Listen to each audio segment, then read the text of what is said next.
നമസ്കാരം. എൻ്റെ പേര് കൃഷ്ണപ്രിയ എന്നാണ്. ഞാനിപ്പോൾ ഇറിഗേഷൻ ഡിപ്പാർട്ട്മെന്റിൽ 3rd ഗ്രേഡ് ഓവർസിയർ ആയിട്ട് വർക്ക് ചെയ്യാണ്. ഞാൻ PSC പഠനം ആരംഭിക്കുന്നത് 2017 വർഷത്തിലാണ്. അപ്പോൾ എൻ്റെ കൂടെ വർക്ക് ചെയ്തിരുന്ന ദീപ എന്ന് പറഞ്ഞൊരു മിസ്സാണ് ഇങ്ങനെ ഒരു സ്ഥാപനം ഉണ്ടെന്ന് പറഞ്ഞതും അങ്ങനെയാണ് അവിടെ എത്തിച്ചേർന്നതും. അന്നിങ്ങനെ ഷിൻഡോ സാറിന്റെ ക്ലാസ് എന്ന് പറഞ്ഞിട്ടൊരു ക്ലാസ് ആയിരുന്നു. പിന്നീടാണ് റോളിമാല എന്നുള്ള നിയമക്കായത്. അപ്പൊ 2017 ജോയിൻ ചെയ്യുമ്പോൾ ജസ്റ്റ് പോളി ലെക്ചറിന്റെ പരീക്ഷകൾ കഴിഞ്ഞ സമയമായിരുന്നു. അപ്പോൾ ഞാൻ ജോയിൻ ചെയ്യുമ്പോൾ അവിടെ ഉണ്ടായിരുന്ന ഭൂരിഭാഗം ആൾക്കാരും ഈ പോളി ലെക്ചർ ലിസ്റ്റിൽ ഉൾപ്പെട്ട് അവരൊക്കെ പഠനത്തിൽ നിന്ന് മാറി പുതിയൊരു കൂട്ടം ആൾക്കാരായിരുന്നു ഉണ്ടായിരുന്നത്. പക്ഷെ ആ സമയങ്ങളിലൊന്നും തന്നെ നമുക്ക് എക്സാംസ് ഒന്നും ഡിക്ലെയർ ചെയ്തിട്ടുണ്ടായിരുന്നില്ല. ചെറിയ ചെറിയ വേക്കൻസികളുള്ള വളരെ കുറച്ച് മാത്രം വേക്കൻസികളുള്ള 1-2 എക്സാമുകൾ വന്നു പോകുന്നല്ലാതെ ഒരു വലിയൊരു എക്സാമുകളൊന്നും നമുക്ക് ആ സമയത്ത് ഉണ്ടായിരുന്നില്ല. അപ്പോൾ അന്നൊക്കെ ഞായറാഴ്ചകൾ ഉച്ചയ്ക്ക് ശേഷമായിരുന്നു ആലുവയിൽ ക്ലാസ് ഉണ്ടായിരുന്നത്. അവിടെയാണ് ഞാൻ പഠിച്ചിരുന്നത്. അപ്പൊ എല്ലാ ഞായറാഴ്ചകളും ഉച്ചയ്ക്ക് ശേഷം ഒരു 1:30 മുതൽ 4 മണി വരെയൊക്കെയാണ് ക്ലാസ് ഉണ്ടായിരുന്നത്. ഷിൻഡോ സാർ തന്നെയാണ് മാക്സിമം ക്ലാസ്സുകൾ എടുത്തിരുന്നത്. വേറെ ഏതെങ്കിലും സബ്ജക്റ്റുകൾ വരുമ്പോൾ മെക്കാനിക്കൽ അങ്ങനെയുള്ള സബ്ജക്റ്റുകൾ വരുമ്പോൾ പിന്നെ ജനറൽ PSC എന്നുണ്ടായിരുന്നു. ആ സമയത്ത് അങ്ങനെയുള്ള ക്ലാസ്സുകൾ മാത്രമാണ് വേറെ ടീച്ചേഴ്സ് ഉണ്ടായിരുന്നത്. ബാക്കി സബ്ജക്റ്റുകൾ മുഴുവനും കൈകാര്യം ചെയ്യുന്നത് ഷിൻഡോ സാർ തന്നെയായിരുന്നു. അപ്പൊ സാറിന്റെ ക്ലാസ്സുകൾ എനിക്ക് മാക്സിമം കവർ ചെയ്ത് പോകാൻ പറ്റിയിട്ടുണ്ട്.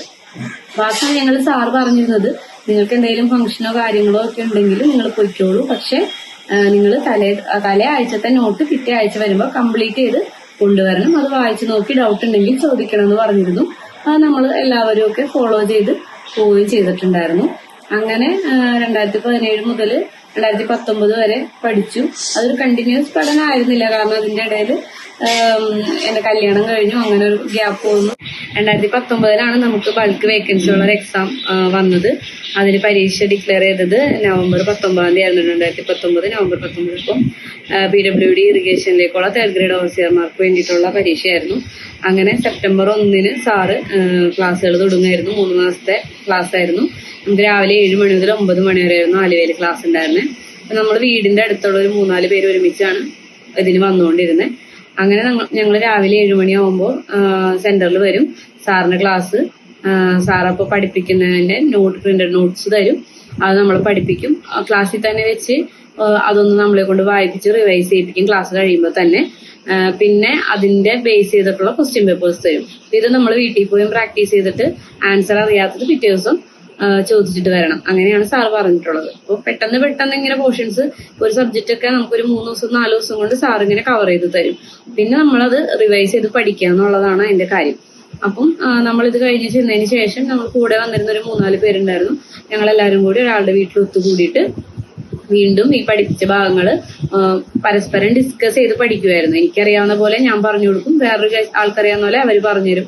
ഓരോരുത്തരുടെ ഐഡിയ വെച്ചിട്ട് പറഞ്ഞു തരും. അതേപോലെ തന്നെ അത് പഠിക്കാനുള്ള പലതരം കോഡുകളും എളുപ്പ വഴികളും ഒക്കെ ഞങ്ങൾ അപ്പം തന്നെ ഇംപ്ലിമെന്റ് ചെയ്യുകയും അതനുസരിച്ചിട്ട് പഠിച്ചു പോവുകയാണ് ചെയ്തിട്ടുള്ളത്. അതിനകത്ത് ഏറ്റവും ഇമ്പോർട്ടന്റ് ആയിട്ട് സാർ പറഞ്ഞിരുന്നതെന്ന് വെച്ചാൽ ക്വസ്റ്റ്യൻ പേപ്പേഴ്സ് മാക്സിമം നമ്മൾ കവർ ചെയ്യണം. അതായത് ഒരു സബ്ജക്റ്റിന് നമുക്ക് 500, 600 അങ്ങനെ അത്രത്തോളം ക്വസ്റ്റ്യൻസ് നമുക്ക് സാർ തരും.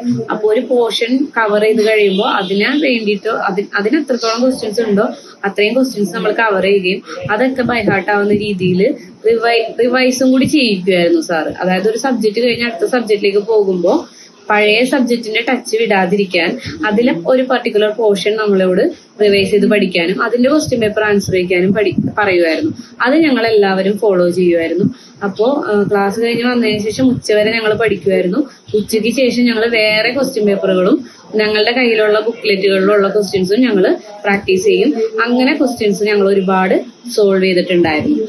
അങ്ങനെയാണ് അതിന്റെ ഒരു പാറ്റേൺ ഞങ്ങൾ ഫോളോ ചെയ്തിരുന്നത്. അതായത് പഠിക്കുന്നതിനോടൊപ്പം തന്നെ കഴിഞ്ഞു പോയ ഭാഗങ്ങൾ റിവൈസ് ചെയ്തുകൊണ്ടിരിക്കുക. അതായിരുന്നു സാറിന്റെ ടെക്നിക്ക്. പിന്നെ ഓരോ സബ്ജക്റ്റ് കഴിയുന്തോറും സാർ പരീക്ഷകൾ എടുത്തു തുടങ്ങി. പരീക്ഷകൾ എടുക്കുമ്പോൾ സാറൊരു ഫോളോ ചെയ്യേണ്ട ഒരു വഴി പറഞ്ഞു തരുമായിരുന്നു. അത് ഫോളോ ചെയ്യുന്നതിലൂടെ എനിക്കുണ്ടായ ഗുണമെന്ന് വെച്ചിട്ടുണ്ടെങ്കിൽ നമ്മൾക്ക് നെഗറ്റീവ്സ് വരുന്നത് കുറഞ്ഞു. ഒരുപാട് എക്സാംസ് ഇങ്ങനെ കണ്ടിന്യൂസ്ലി എഴുതി കഴിഞ്ഞപ്പോൾ ഒന്നാമത്തെ കാര്യം, നമ്മളുടെ ഓർമ്മശക്തിയിൽ പല ക്വസ്റ്റ്യൻസിന്റെ ആൻസർ നമുക്ക് നിൽക്കുന്നതുകൊണ്ട് കറക്റ്റ് ആൻസർ നമുക്ക് എഴുതാൻ പറ്റുന്നുണ്ട്. മാത്രമല്ല എറർ മിനിമൈസ് ചെയ്യാന്നുള്ളൊരു ടെക്നിക്ക് പതിയെ നമ്മൾ പഠിച്ചെടുത്തു. അപ്പൊ അതൊക്കെ കൊണ്ടാണ് എനിക്ക് ആ പരീക്ഷയിൽ ഗുണം ചെയ്തതെന്നാണ്. എനിക്ക് 10 നെഗറ്റീവ് ക്വസ്റ്റ്യൻസേ ഉണ്ടായിരുന്നുള്ളൂ.